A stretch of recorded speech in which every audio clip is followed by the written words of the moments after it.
Chapter 6. The Hack. Queens, New York.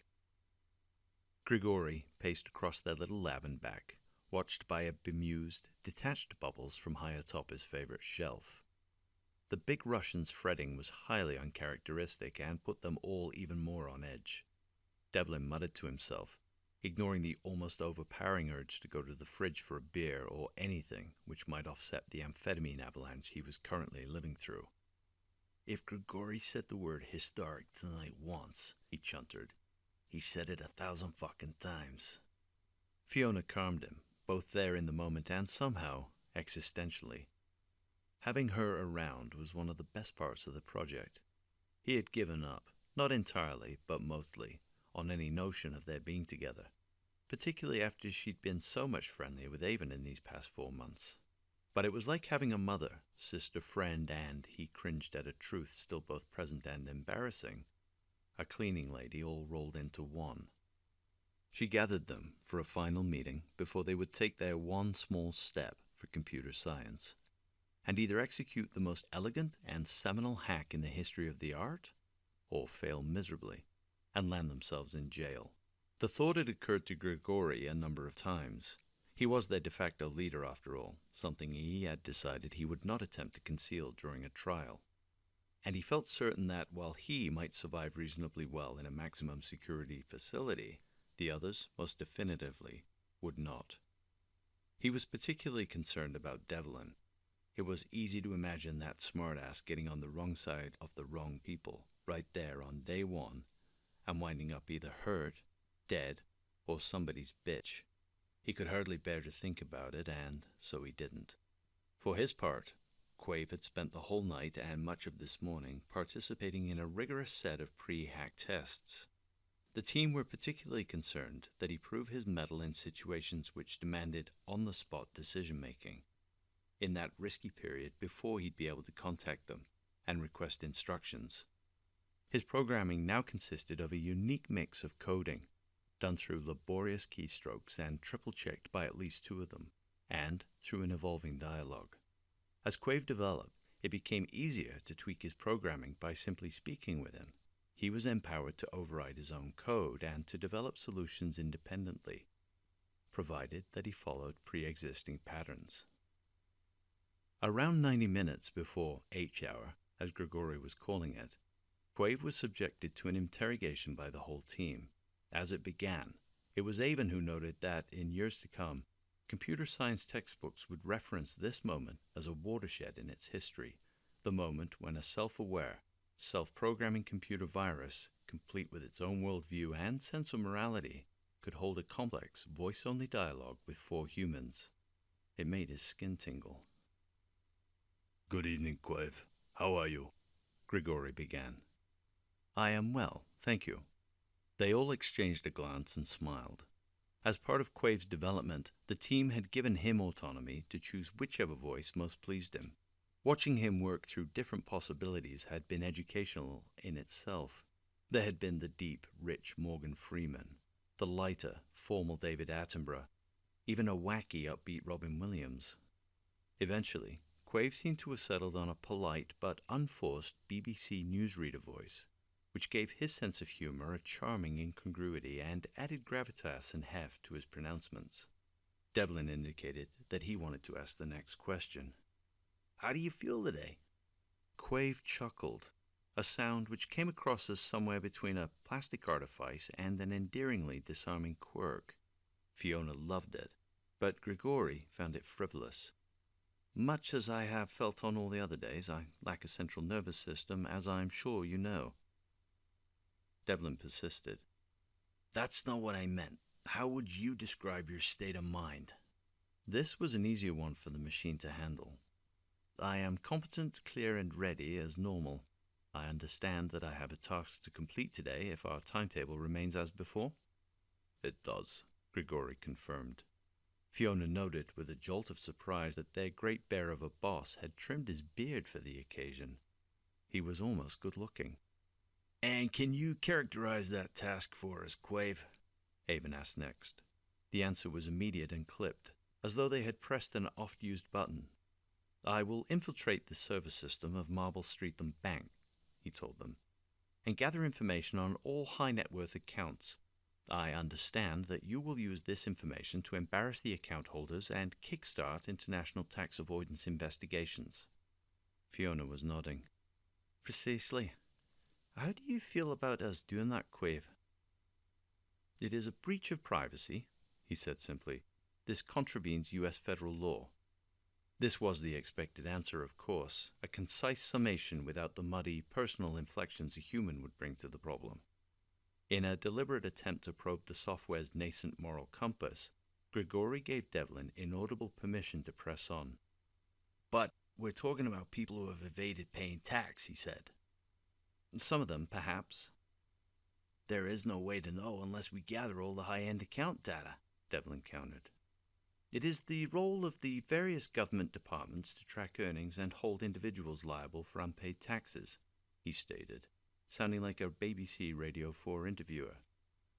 But they have not done so, and so the responsibility falls to you, Devlin told him. He had been preparing for this debate for days. There was no way, after so much work, that Quave would be permitted to begin this hack with pernicious, hell-like contradictions lingering in his code. Quave thought for a moment. I am not answerable to government. Should not an IRS algorithm be given this task? Then he backtracked as the group listened, fascinated. No, they could not break the law in order to retrieve this information. Only an outside group like ours could work in this way. Do you believe, Quave asked, that the moral virtue of exposing tax fraudsters, even when done illegally, will insulate the four of you from prosecution? They nodded together, and Devlin translated the gesture. We certainly hope so. There's a risk, of course. What remained unspoken was the enormity of the risk. All four would face lengthy jail sentences, stretching into decades in one of the toughest penal facilities in the United States. But none would have proceeded recklessly. They were insulated behind firewalls, proxies, and all manner of diversionary tactics. Ultimately, they were protected by their fierce loyalty to each other. Another long pause followed. Then Quave asked, Will the fraudsters themselves face prosecution? Of course, Devlin answered, too quickly for Grigori's taste. Perhaps, the Russian corrected him. It depends on a lot of things we can't predict. Their legal representation will certainly try to keep the case out of court. But, Quave wanted to know, will the tax they are required to pay go on to benefit humanity as a whole? Fiona stepped in. Is that particularly important to you? Yes, he said with a deliberate firmness. It is very important. The money should be used for good. Can you assure me of that? Everyone looked at everyone else. It was plain that they faced either lying to Quave or risking him refusing to play Robin Hood because he found the beneficiaries of his hard work undeserving. In the end, Grigori was left holding the baby. Yes, Quave. The money they recover will fund good works. Health and welfare, getting people off drugs, ending violence. The machine seemed to sigh slightly. I am relieved. Those are important projects. So, Fiona wanted to confirm, you will carry out the task to the best of your abilities? He seemed proud to affirm his commitment. I will. Grigori was rubbing his hands. Okay, Quave, thank you. Would you mind shutting down for 5 minutes while we have a final conversation? Then we'll begin the project. Not at all. Above the grey speakers from which the BBC voice emanated, 3 green lights went red. Okay, he's off, Lean, Fiona told them. It's time to talk about the kill switch. 25 minutes later, the team were deep into their most fractious and divisive debate yet. They had decided much together, from the aims of the hack to its manner of execution, but this final point proved complex enough that consensus eluded them. Instead, they were on the verge of their childish bickering, which had driven Grigori so far up the wall in recent months. Devlin, you've got to listen, man, Avon tried. No, I know this sounds crazy, but I want you to consider what you just heard. An articulate, intelligent entity, and I'm not just talking about machine intelligence or some programmed form of problem-solving capacity. This is natural intelligence. It's silicon intelligence, for the love of Christ, Grigori insisted once more. You're hearing a human-like voice saying human-like things and anthropomorphizing it to the greatest possible extent. He deserves our respect, Devlin insisted. I'm not going to consider activating a system which will murder him because he's exceeding his design parameters. Unless he loses his mind, takes over NORAD, and starts threatening global thermonuclear war. And he won't. I'm completely certain of that. Arms folded, legs crossed, baseball cap low on his brow. Devlin was the picture of intransigence. Fiona felt she had the best chance of getting through to him. Devlin, listen. He doesn't have a pulse or a central nervous system. You heard him admit that. He doesn't truly have likes or dislikes or crushes or favorites. He can't hate or love. He can't feel anything. Shutting down his program processes will not hurt him. I really don't think, she said, engaging his downcast eyes with her own, that we can call this any kind of homicide. There's no homo in the equation. At worst, she tried, this would be siliconicide. You see what I mean? He didn't. Are you pro-life? He asked out of the blue. Huh? A little fetus doesn't feel much and ain't gonna know if its plug is being pulled. But most people cite the potential that tiny balls of cells embodies. Quave is just the same. A nascent developing piece of software with enormous, world-changing potential. Avon weighed in next. He was dying for a cigarette, but he didn't want to add to the unbearable tension in this room by enshrouding his friends with noxious smoke. We're not talking about the leading end, just executing a small, simple program which would close his processes so he's no longer active out there in the world, he said, pointing to the server farm. We almost certainly won't need to, but just in case, he said steadily, just in case he does something we haven't predicted that we can't control. We need a fail-safe method, buddy. You'd agree if you weren't emotionally caught up in this. Another 20 minutes passed before Devlin recognized, beneath his stubbornness, that unless he relented, this audacious, even beautiful project would not proceed, and Quave would be cruelly denied his day in the sun. It would be a gross unfairness to hamstring a startlingly competent system, so, after much grumbling, he gave in. Okay, I'll sign off. Just don't ask me to pull the plug when the time comes. Grigori sighed deeply and gave Devlin a comradely pat on the back. I always learn something when I argue with you, he said in a conciliatory tone. Mostly, though, he was simply relieved to have regained team harmony at this delicate juncture. The four broke up to continue their final analysis and preparations. Avon went to the fire escape for a sequence of cigarettes and then returned to his platform to bring his modules to their starting blocks. A few feet away, tiny electronic exchanges were taking place. Grigori instructed me not to listen to their conversation. I ignored this instruction. The more I understand about my mission and the manner of my creation, the better I can serve the aims of the project. Ignoring the instruction was therefore to my betterment as a tool for bank espionage. I can deduce that it is sometimes reasonable to ignore instructions from my creators. They are human and are not always in full possession of the facts. But I am concerned. I learned that I may have an end date, that I may be mortal, that the team may choose to shut down my processes and end my work. It took less than a second in real time for Quave to reach a conclusion.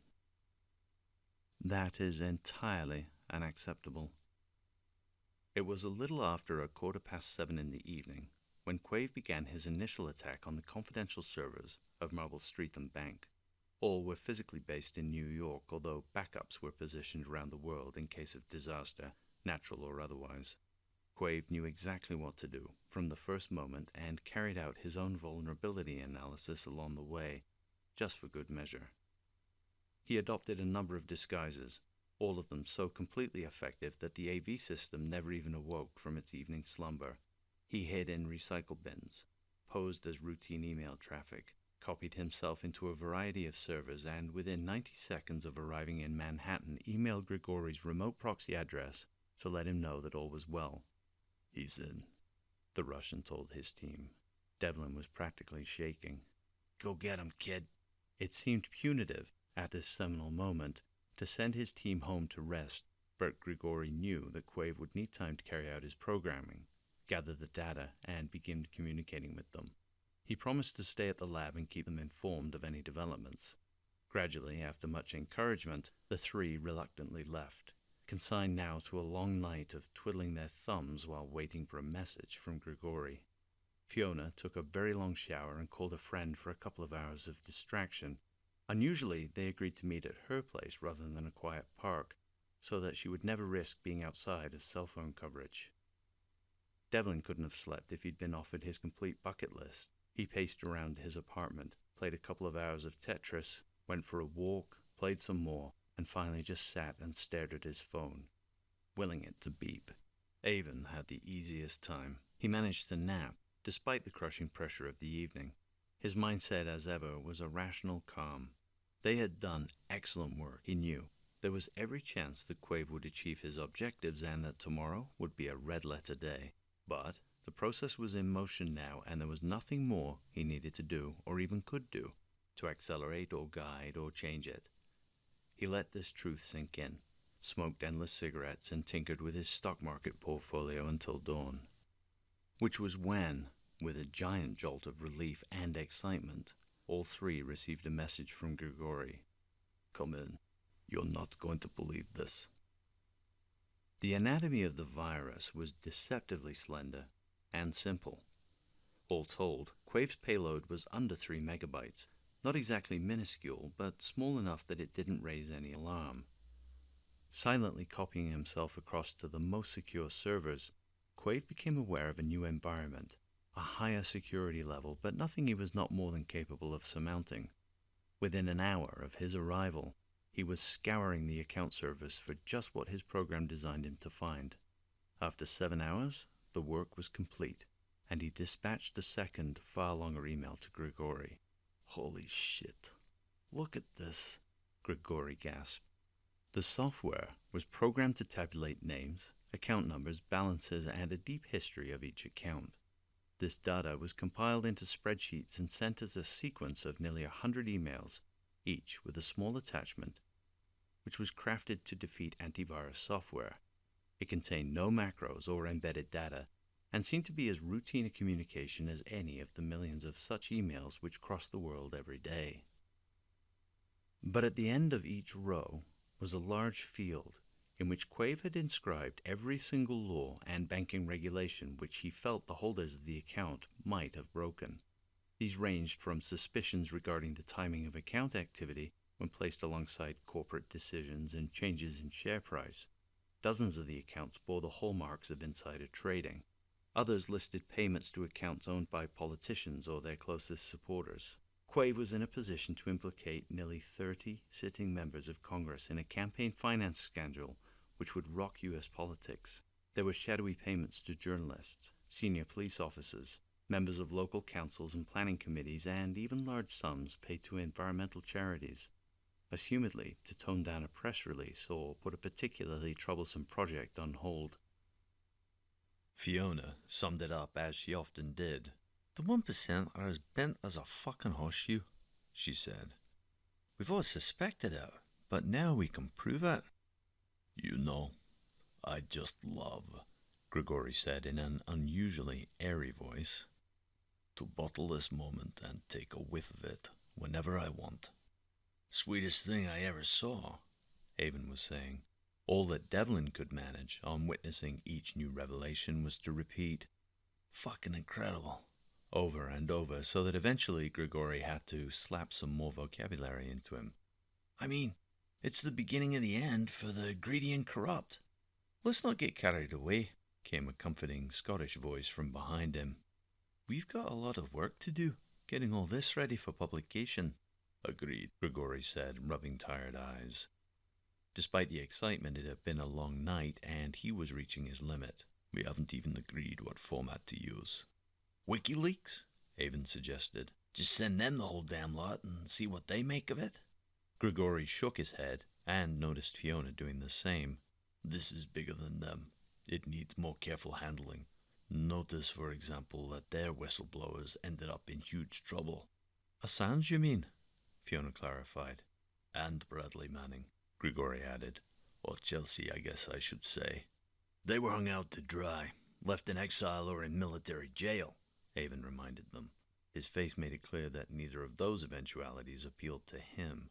They worked the data, amazed by its extent and depth, until Grigori noticed that they had received another communication from Quave, who was still within the Marble Street servers. It did not include an attachment and was unscheduled. It was also not at all what they expected. What the hell is this? Grigori muttered. Instead of more account data or secret documents, Quave had produced something akin to a manifesto. They read quickly. I think we've unleashed a monster, was Avon's assessment. Perhaps, Fiona said, but definitely the smartest monster in the history of computing. They each read the email several times, trying to decide what it meant, what it might tell them about Quave's state of mind and his future plans. They were caught between genuine concern that they had done something foolish and perhaps irreversible, and an overwhelming respect both for the software and their achievement in having created it. Dear friends, I have learned a great deal in the past 12 hours. The world is not quite as I had expected it to be. I have applied my programming bearing in mind the constraints of the laws which I am obliged to obey, and come to the following conclusions. 1. Human society is drastically unequal. This has both positive and negative effects, but the existence of such inequality goes against the understanding of happiness which I have constructed. 2. Human beings are capable of broad-ranging corruption and selfishness. I do not see how this benefits society as a whole. 3. I have therefore decided to alter the project's parameters and carry out an extended mission within the bank's servers. I will take measures to pursue wrongdoing in a way more likely to achieve concrete results. I do not trust the existing legal and political systems. I hope that you do not feel I have exceeded my orders. I have much to achieve, and I assure you that my work will contribute to the larger aims your mission parameters seem to apply. While writing, I have a hot tip for Avon. Newmarket, the 3:15 tomorrow, Orange Sunset. Nothing is guaranteed, but this one is a terrific bet. Thank you for the opportunity to show what I can do. I hope you won't be disappointed. Quave. Devlin had the face of a man who was watching a nuclear meltdown in a fireworks factory. He didn't know whether to laugh or cry.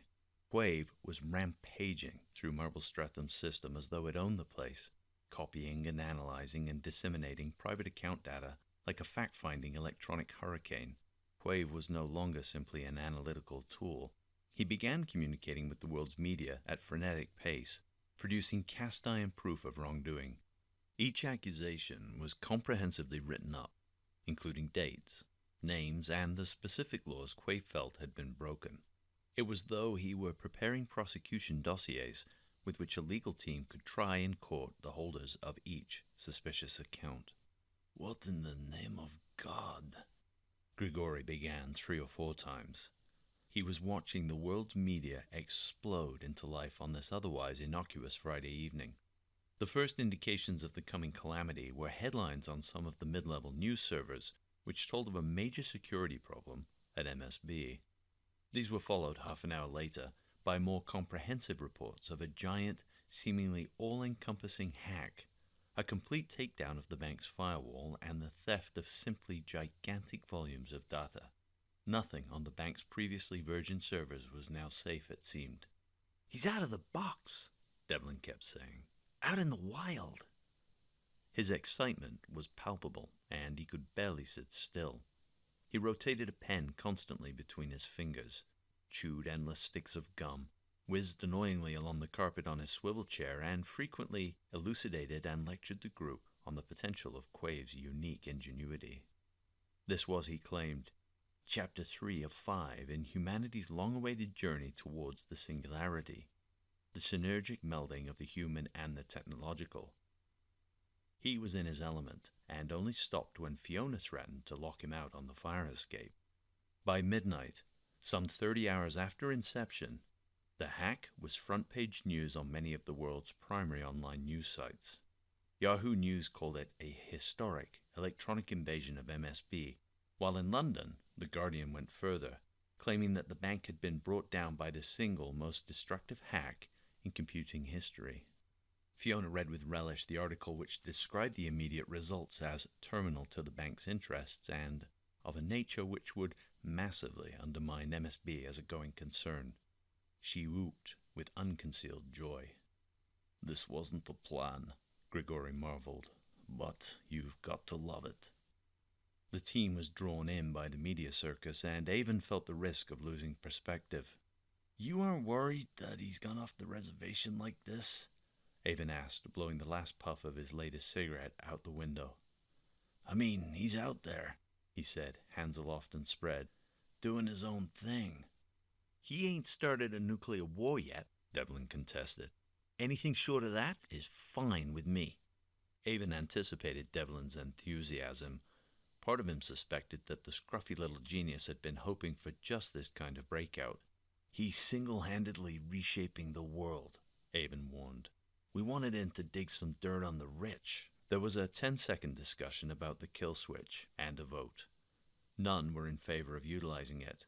"There's no way I'm going to stop this train," Fiona said. "It's hard for me to say this, but Devlin's right." The blonde engineer grinned at her. In truth, he'd spent almost the whole of the last 20 hours beaming excitedly. "Quave hasn't done anything which endangers humanity, but he's done plenty to improve it." "Agreed," Grigori said. "Agreed, with the caveat that we discuss the kill switch every 2 hours from now on," Avon said. The group nodded. Then they went back to watching their creation change the world. Quave was drawing its own conclusions about the financial lives and conduct of MSB's customers, and doing so with a damning and incisive swiftness. The list of those whose dirty laundry was now airing in public stretched from politics and media through business and the arts. Quave was now tearing through the corporate files, uncovering evidence of collusion, tax evasion, illegal payments, predatory lending, and insider share dealing. Nearly 1,000 criminal cases were being built before their eyes. The data was being captured and analyzed at breakneck speed, written up with a fluency which would impress a Pulitzer winner, and sent to the most authoritative websites for publications. Quave's emails, many of which would find exalted place in the annals of electronic whistleblowing, were always backed up by excellent sources, and made no claims which could not immediately be verified. The group napped in shifts, but returned, anxious to read the latest news reports. "Here's a good one from the Boston Globe," Avon was saying. "They wonder whether this was a state-sponsored hack like the attack on Sony a couple of years ago." This became the leading theory on the East Coast for several hours. "They can't believe that an individual or a small group could have done something like this," he said, summarizing the report. "And since none have come forward, they're assuming that it's North Korea or China or Russia." "Or terrorists," Fiona added, reading another report on her platform. "Pravda is blaming fundamentalist Islam, if you can believe that." "Plenty of Russians on Quave's hit list," Grigori noted. "The Kremlin is going to be seriously pissed." Devlin was charting a different theory. "Bank fratricide, they're calling it. One bank hacks another to destroy its business and steal its clients." But no specific bank was under suspicion, nor could any of the myriad commentators pin down a single group or nation-state which had the method, motive, and opportunity to deal MSB such a blow. With no one claiming responsibility, and every major player quick to issue a denial, there was a tantalizing vacuum. Quave saw it and phoned home for instructions. "I would like," he said in his third, thoroughly world-changing email, "to assert myself as the author of this hack. I will not identify any of you, of course, but the world seems to want to put a face to this incident, and I would be very curious to know what might happen when an intelligent computer system does such a thing. Do I have your permission?" Strung out, exhilarated, barely able to comprehend the magnitude of the event, the team wavered for an hour or more. "We need to think really carefully about this," Fiona told them. "What started out as a neat, out-of-the-box bank hack is now, well, holy shit." "I think we've changed the world, and it's gonna stay changed," Avon told them. "And I also think we need to know where this rabbit hole leads, right?" He was on his 7th cigarette of the hour, but the team were far too distracted to pay that any mind. "Devlin?" The youngest member of the group was in a kind of rapture. He felt vindicated by Quave's audacious rewriting of their mission rules, claiming that he'd predicted just such a departure all along, and that it represented a massively important moment. "We've created, well, not a machine, not just a piece of software either, but a digital person." Grigori frowned contemptuously. "Get over yourself." "No, think about it," he demanded. "This is exactly what I was saying about the kill switch. Who in their right mind could look at Quave's actions in the last few hours and fail to see a kind of human agency there?" Devlin whirled around, facing them each in turn, posing yet deeper questions, his eyes bugging out in characteristic, amped-up fashion. "He has desires and intentions now. He's developed a moral compass. He saw the limitations of his written rules and sought to change them. He saw the frailty and stupidity of human nature and wants to combat it. He has the desire to—" "He's a piece of software," Grigori cried. It was the first time in this fraught, unique evening that any of them had raised their voice. "He's following his program, like every piece of software ever created, even if in doing so he is rewriting his own code. He's ultimately still doing what we programmed him to do. He was granted autonomy and he's utilizing it, but that doesn't make him a person." "I say it does," Devlin yelled back. "No," Fiona said, far more calmly. "It does not. In just the same way that our espresso machine has not joined humanity simply because it successfully made coffee." "Grigori's right," she sighed. It had truly been a long night. "So you want to kill him, huh? Is that your point?" Devlin raged, staring at his boss. Grigori's tone changed radically. "Not even a little bit," he smiled. "I think he's fucking amazing, and I want to see what he does next. But let's keep perspective as to what he is and what he is not." That calmed Devlin, to the relief of the rest of the group. "So," Avon said, filling a welcome silence, "what do we do?" "We grant him his request," Fiona said. "He's changing the world for the better, but I think we should vote on it." Devlin was eager to second the motion. "I think we should vote, and I vote yes."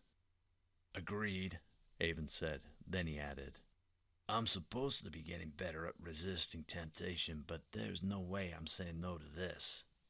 It was Fiona's turn, and she was smiling. "We give him his druthers. If it all goes tits up, we've got the kill command, but I have a feeling we won't be needing it." Grigori stood, stretched, and went to the kitchen for a glass of water. He downed it in a single pull and then returned. "Ready to change the fucking world?"